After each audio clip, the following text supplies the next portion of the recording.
What's up, everybody? I wanted to do a quick video to review another video that I saw tonight that I'm really happy that I took the time to watch. I don't watch a lot of other people's stuff. Actually, I really don't watch anybody else's stuff. But this video is from a very reputable source, and I actually met the gentleman that made the video. I was on Man vs. History on the History Channel, and they wanted to explore, everything about Billy the Kid. And so they had myself, Mark Lee Gardner, and another guy on there. And I was basically the guy that was advocating we look at the evidence as it pertains to Brushy Bill Roberts. And so the host of the show, Bill Lepp, reaches out to True West Magazine and the editor of True West Magazine, Bob Bozbell. And he says to Bob, "Hey, who do I talk to about Brushy Bill Roberts?" And Mr. Bell says, "If you want to know about Brushy Bill Roberts," and it kills me to say this because he doesn't believe in Brushy Bill at all. But he says, if you want to know about Brushy Bill, you got to talk to Dan Edwards. And so then Bill comes and sees me and we do the episode and all that. So I think I actually spoke to Bob on the phone. I don't remember, it was like a three-way call with Bill Lepp. It might have been. But anyway, I have a lot of respect for him and for True West. And I think he does a good job. I think he's a good, honest guy. And I know he doesn't believe that Brushy Bill Roberts is Billy the Kid. And that's okay. I still like the guy. The other guy that was on there, Mark Lee Gardner, is certainly a traditionalist. But he and I had some very respectful conversations. We shared data points back and forth. He said I made some good points. He said he had never talked to a Brushy Bill guy like me before. And I get that. I get that, there's people that said, well, he had big wrists and small hands. And I come at it from a different angle than that. I do think it's material that Brushy Bill could slip handcuffs, according to Morrison. And the kid was known to be able to do that. And I think that would have been an easy thing at the governor's mansion or anywhere else to say, hey, here's a pair of handcuffs. Can you show us how you can slip these? But they weren't interested in that. So anyway, but that's not, you don't leave with that and say he had big wrists and small hands. And so he was Billy the Kid. Just one piece of the puzzle. So anyway, I like Mark Lee. I like Bob Bozbell. So I was surprised, not really surprised, because I think that it's encouraging to see someone with courage and honesty to say what they genuinely believe, especially someone who's as prominent as Bob Bozbell. And so in this video, it's called How Did Billy the Kid Really Die? And then I guess he did a special edition. He calls it a book. It looks like a magazine book, I guess. So I guess he put this out a couple years ago, and it's, How Did Billy the Kid Really Die? So if you don't have it, I encourage you to go buy it. I don't know if I have it or not, but I listened to his interview, and these are some things that jumped out at me as he was speaking. First of all, he says he doesn't believe the historical account that Pat Garrett and John Poe told of what happened that night. His opinion was that Garrett hid and ambushed the kid.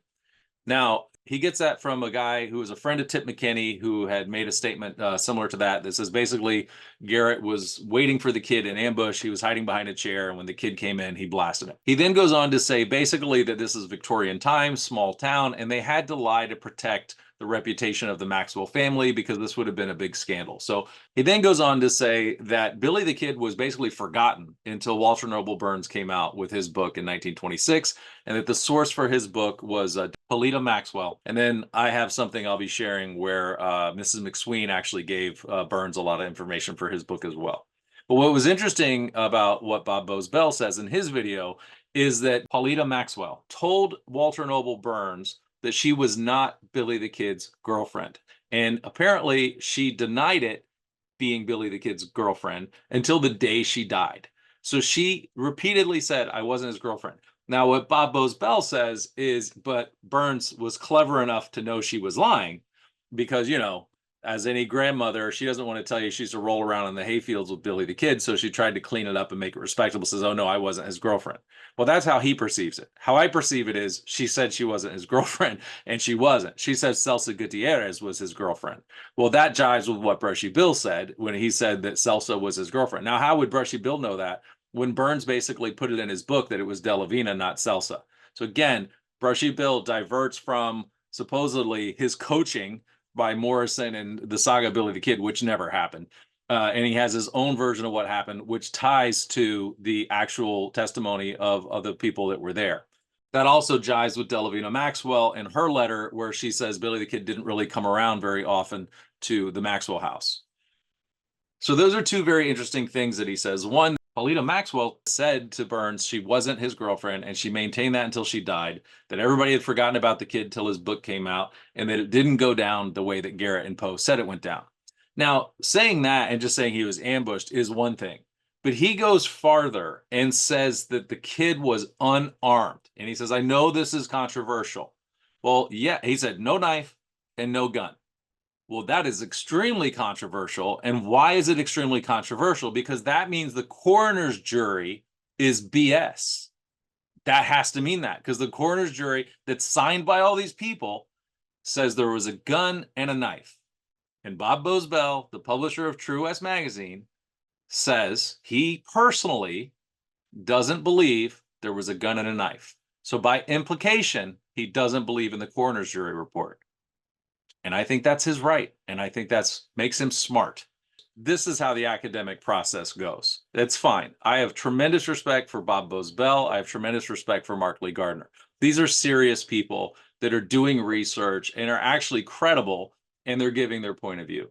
And then finally, the last thing that he says is that Garrett and the kid were thick as thieves. And he believes that he went to the kid and Charlie Bowdry and those guys and said, hey, I'm sheriff now. You know, if they send me after you guys, I'm going to have to come after you. I'm going to come after you for real.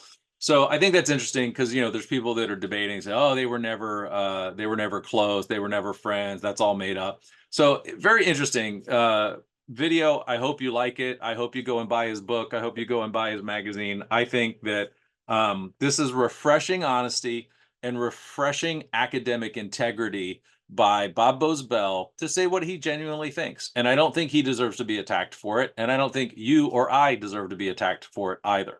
So I think this is great stuff. It was 2 years ago. I never saw it because, again, I don't look at people's stuff. So I'm really glad that I looked at this today because I think it's interesting. He chooses to stop where he stops.